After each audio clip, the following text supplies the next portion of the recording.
It was a 65XE. It was dirt cheap, untested, so I decided to grab it. And that's it here. And it's trash. Well, you know what they say about one man's trash. Yes, under here is that same 65XE.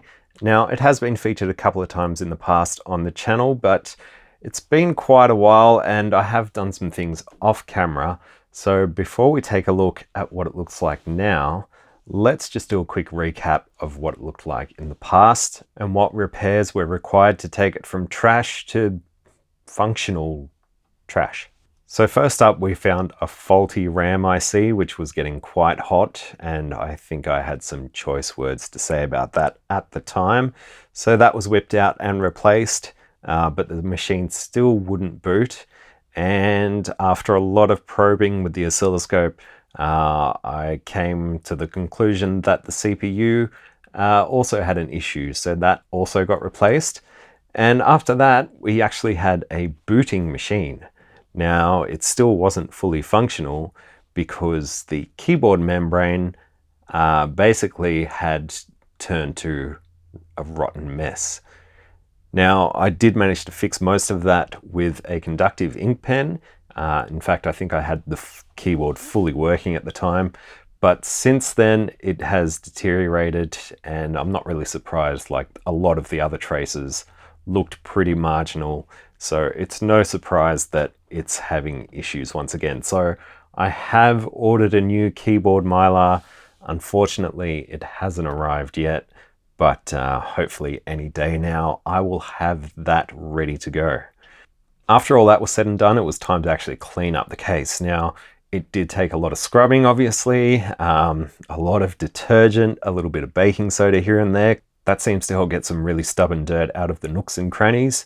And the keyboard was in pretty rough shape. Unfortunately, some of the edges of the keycaps did have quite a bit of damage to them. So I actually had to get out a sharp blade and just sort of sculpt them back into the correct shape. Once all that was said and done, it was just yellowed trash, really. So it was time to get the retrobright set up, back up and running. Now, I use something that's fairly different to most people. I actually have two plastic containers, a smaller one inside a slightly larger one. The larger one is just filled with warm water, and there's like a sous vide machine that just keeps that water at a constant temperature. Usually I have it set at about 55 to 60 degrees. And the smaller container inside actually contains liquid peroxide. Now, the liquid peroxide that I have is actually 50% peroxide, which I think translates to 166 vol, a lot higher than the standard 40 volume that you might find in a chemist or a hairdressing supplier or somewhere like that. So I do actually water that down. So it ends up being about 10%, which is in between 30 and 40 vol. Everything just gets tossed straight into that peroxide solution. There's some UV lights wrapped around the outer container just to give us a bit of UV rays. And that is really about it. After that, it's just set and forget. So I was checking on it at first every hour or so, and there wasn't much difference. It was only about after maybe 4 hours that I started to notice a real change. But I decided to leave it in there for another 24 hours after that. Still checking on it. Now, the peroxide was still active, and I knew that because I wasn't wearing gloves. You probably should wear gloves, but as long as you wash the peroxide off within a quick period of time, it's not going to do any real damage. But you will be able to feel it on your hands after a certain amount of time, so you'll know if you missed anything. But the peroxide was still active, and honestly, between that 4 hours and the next 24 hours, there was a very minimal change. Most of the work seemed to be done within that first 4 hours, which is what I found with a lot of other projects that I've retrobrighted.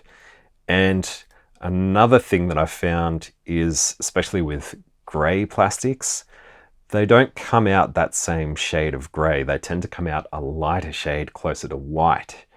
And I think it depends on how yellowed they were prior to the retrobright. If you've got something that was originally grey and it's been heavily yellowed, chances are it's going to come out more white once you take out all that yellowing.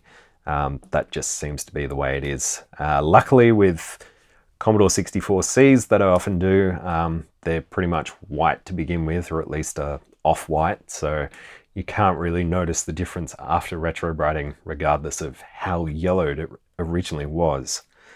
So with all that said and done, everything was reassembled, and this is the final result.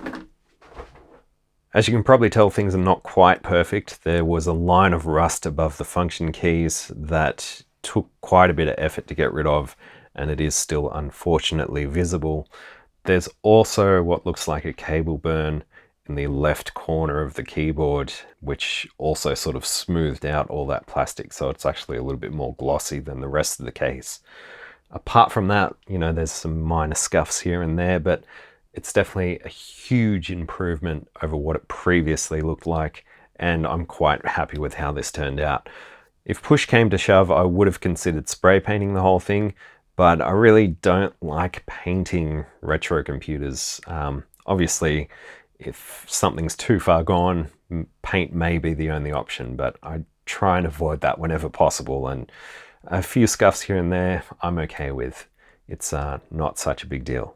So while I'm really happy with how the outside turned out, I do want to do some upgrades inside. So coming up next, we'll have a RAM upgrade to look at. Also, we'll play with some different OS ROMs and maybe give the internals a bit of a cleanup. So hopefully you stick around for that one. But until then, thank you for watching the Retro Channel. I think this has earned a place just in here. I think that'll go nicely. What you would call, I guess, a trash to treasure. Anyway, as always, a big thanks to my patrons, some of which you'll see popping up on the screen around now. And a big thanks to Jason for the project, I think. Until next time, thanks for watching the Retro Channel. See ya.